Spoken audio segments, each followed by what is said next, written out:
ما تيجوا النهاردة نعمل مع بعض العظمة دي؟ حاجة حلوة سهلة وسريعة والطعم تحفة ومفيهاش اي مكونات غالية. حاجات بسيطة خالص، معظم حاجتها موجودة عندنا في كل بيت. في حلة كده جبت 3 معالق سمنة. هستنى كده لما يسيحوا وبعدين هنزل عليهم بكوباية الا ربع دقيق. هقلبهم مع بعض كده كويس لحد ما الدقيق يشرب السمنة وريحة الدقيق تطلع. هفضل اقلب فيهم عشان عايزة اوصل ان انا اسوي الدقيق. هلاقي كده الدقيق ريحته طلعت ولونه فتح.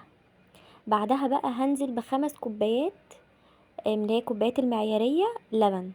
هنزل بكوباية كوباية، هنزل بكوباية واقلب، بعدين انزل بكوباية تانية واقلب. كل كوباية هنزلها هقلب بعدها لحد ما تتقل والدقيق يشرب اللبن. ما تخافوش من الكلكعة، هنتصرف فيها في الاخر. دي كده الكوباية التالتة تقريبا. اقلب بقى كويس، كل ده هيدوب، متقلقوش خالص.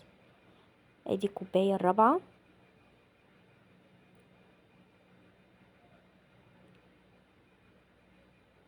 ودي الكوباية الخامسة.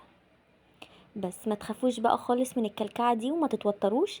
لو حسيتوا ان هي كلكعت ممكن بالهاند بلندر او بالخلاط تحطوها كده تدوها ضربة، هترجع كريمي تاني وتحفة. نزلت عليهم بعد كده بكوباية الا ربع سكر. هقلب بقى كويس لحد ما السكر يدوب، وبعدين هنزل عليهم بكيس فانيليا، هيديها طعم وريحة حلوة قوي. نقلب بقى كده كويس. بعد كده انا دلوقتي هاخد منهم شوية كده عشان هعمل جزء بالشوكولاتة، فمش هاخد كتير، يعني هاخد تقريبا ربع الكمية.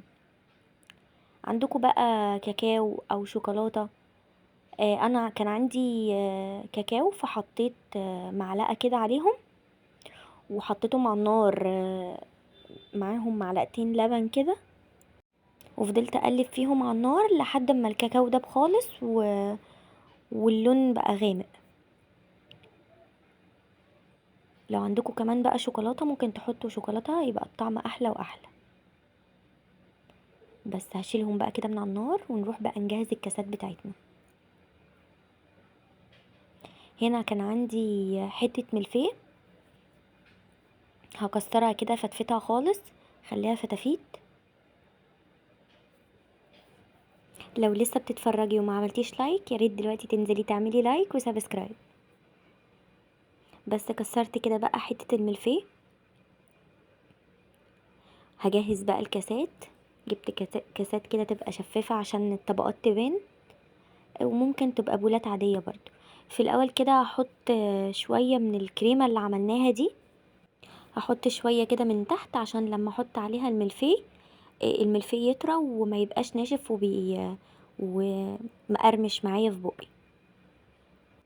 هنزل بقى بالملفيه اللي كسرته في كل كاس كده، هحط شويه.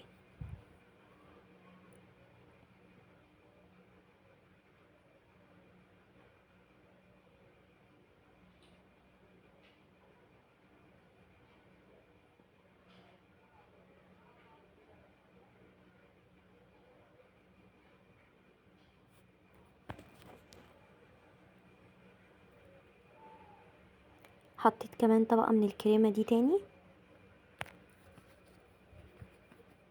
الطبقات انتوا تقدروا تشكلوها براحتكم، يعني ممكن تحطوا مثلا بعد الملفيه تحطوا بقى اللي هي اللي بالشوكولاته، وبعدين تحطوا الكريمه. فبراحتكم يعني اللي انتوا عايزينه. احط بقى من اللي هي اللي بالشوكولاته اللي انا عملتها معلقه كده على كل بوله. عايزين تزودوا اللي بالشوكولاته اكتر براحتكم، يعني كل واحد يعمل اللي هو عايزه، انا بوريكم الفكره بس. بس كده خلصت كل الكاسات كلها. هزوق بقى كمان على الوش كده بشويه ملفيه من اللي كنت مكسراه.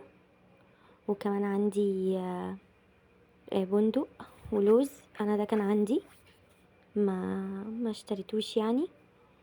لو مش موجود انتوا ممكن تزوقوا باي حاجه تانية، مثلا شوكولات شيبس او شوكولاته عاديه مبشوره.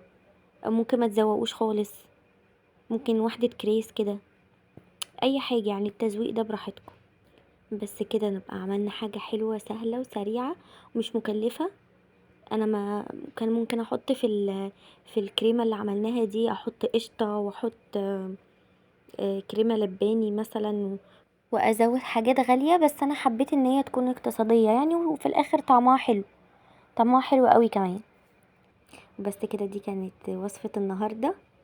جربوها وقولي رأيكم لو عجبتكم. ما تنسوش تعملوا لي لايك وسبسكرايب. باي.